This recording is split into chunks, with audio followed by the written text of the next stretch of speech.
مسلمانوں کے سینوں کے اندر وہ آگ ہے،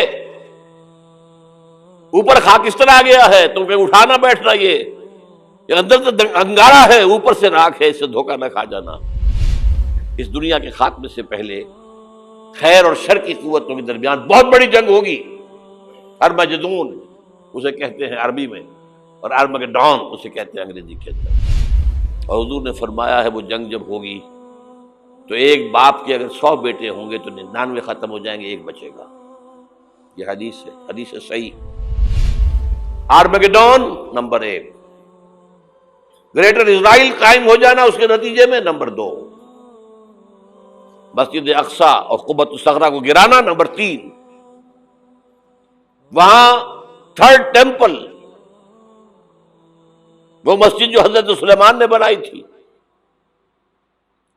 1000 قبل مسیح میں، پھر برباد کی تھی نبوکدنضر نے، دوبارہ بنائی گئی، پھر دوبارہ ختم ہوئی 70 عیسوی تک گری پڑی ہے، ان کا خانہ کعبہ گرا ہوا ہے 70 عیسوی سے لے کر آج تک۔ ایک دیوار ہے ویلنگ وال، جہاں جاتے ہیں، روتے ہیں، پیٹتے ہیں، ماتم کرتے ہیں، وہاں وہ بنے گا تھرڈ ٹیمپل۔ اور نمبر 4، اس میں لا کر رکھا جائے گا تخت حضرت داؤد کا۔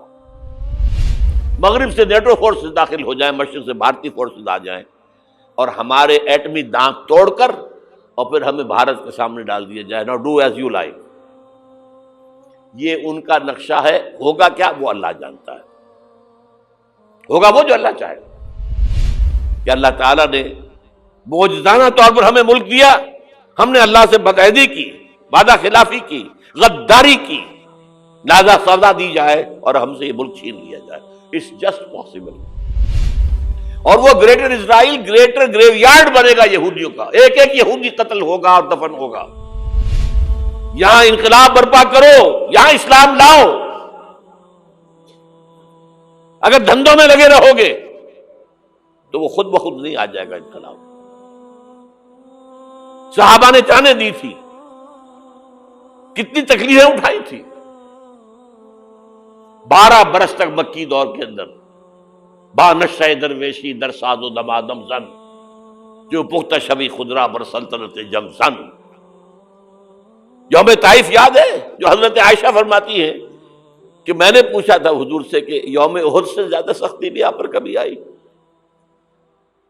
یوم احد پر کیا ہوا تھا؟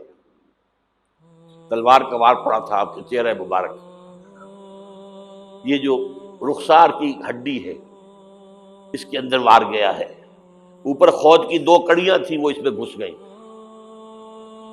2 دندان مبارک شہید ہوئے۔ وہ خود کی کڑیاں ایک صحابی نے اپنے دانتوں سے پکڑ کر کھینچنے کی کوشش کی، دانت نکل گئے، وہ نہیں نکلی، کیا جتن کر کے نکالی گئی ہوگی تو خون کا فوارہ، اتنا خون گیا ہے کہ آپ بے ہوش ہو گئے، گر گئے، اور مشہور یہ ہو گیا کہ آپ کا تو انتقال ہو گیا، شہادت ہو گئی۔ یہ سیرت کبھی پڑھی ہے؟ احزاب کی جنگ میں فاقوں پر فاقے ہو رہے تھے، اور ان فاقوں کی حالت میں خندق کھودنے کا حکم ملا ہے۔ حضور کے بیٹھے ہوئے نہیں تھے گاؤں تکیا لگا کر، پتھر اٹھا اٹھا کر خندق میں سے لے جا کر باہر پھینک رہے تھے۔ جب صحابہ کہتے ہیں اللہم لا عیش الا عیش الاخرہ، حضور فرما رہے ہیں فاغفر الانصار والمہاجرہ، اے اللہ ان انصار اور مہاجرین کی مغفرت فرما دے۔ پھر حضور کی خدمت میں کچھ لوگ آئے، حضور اب یہ فاقہ ناقابل برداشت ہو گیا، دیکھیے ہم نے یہ پتھر باندھے ہوئے اپنے پیٹوں کے ساتھ۔ حضور نے کرتا اٹھا کر دکھایا، وہاں 2 پتھر باندھے ہوئے۔ یہ ہے سیرت النبی۔ آپ کس چیز کو سیرت النبی سمجھتے ہیں؟ اللہم الیک اشکو ضعف قوتی وقلت حیلتی وہوانی علی الناس، اے اللہ تیری جناب میں فریاد لے کر آیا ہوں اپنے قوت کی کمی کا، اپنے وسائل کی کمی کا، اور جو ذلت و خواری ہو رہی ہے لوگوں کے سامنے۔ الا ملتقنونی، مجھے کس کے حوالے کر دیا ہے؟ الا بعیدی یتجہمونی، یہ میرے اوپر ہجوم کر کے آ جائے، حملہ کرے، اور عدو من لگتا امرے، یہ دشمن کے حوالے میرا معاملہ کیا، جو چاہے کر دے وہ۔ لیکن پھر عبدیت غالب آتی ہے، ان لم یکن علی غضبک فلا ابالی، اللہ اگر تو ناراض نہیں ہے تو مجھے کوئی پرواہ نہیں، سر تقدیم خم ہے جو مزاج یار میں آئے۔ مجھے اندیشہ یہ ہے کہ تو ناراض تو نہیں ہو گیا. یہ تکلیفیں جھیلی ہے.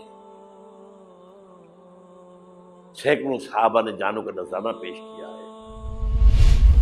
مکے کی گلیاں اور وہاں کے اوباش لوگ پتھراؤ کر رہے گئے تھے اس امید میں کہ شاید وہاں کا کوئی سردار ایمان لے آئے. تو یہاں تو ابو طالب بھی فوت ہو گئے. یہی دنیاوی سہارا تھا، خاندانی سہارا تھا ابو طالب کے ذریعے. اور گھر میں ایک دلجوئی کرنے والی رفیقہ حیات تھی، وہ بھی، ان کا بھی انتقال ہو گیا. آپ نے کہا یہ عام الحزن ہے. اب تو سب کو طے ہو گیا قریش کو کہ آپ جیسے قتل کر دو ان کو. اسی لیے آپ گئے طائف. شاید وہاں کا کوئی بڑا سردار مانے، ایمان لے آئے مجھ پر، تو میں اپنا مرکز ادھر شفٹ کر دوں. تینوں سے ملے ہیں، تینوں نے وہ جواب دیے ہیں نکل جاؤ یہاں سے، میں تمہارے ساتھ بات بھی کرنے کو تیار نہیں. اچھا تمہارے سوا کوئی نہیں ملا تھا اللہ کو نبی بنا کر بھیجنے کے لیے؟ دیکھو جاؤ، میں بات نہیں کرنا چاہتا، ہو سکتا ہے میں بے عزتی کر بیٹھوں، واقعی تم اللہ کے نبی ہو تو میں مارا جاؤں گا. جاؤ جاؤ جاؤ. یہ سلوک محبت کے ساتھ ہوا. هي الحلقات تحفظني بآيات من القرآن، هي الحلقات تملأني بحب المصطفى العدنان، هي الحلقات تحفظني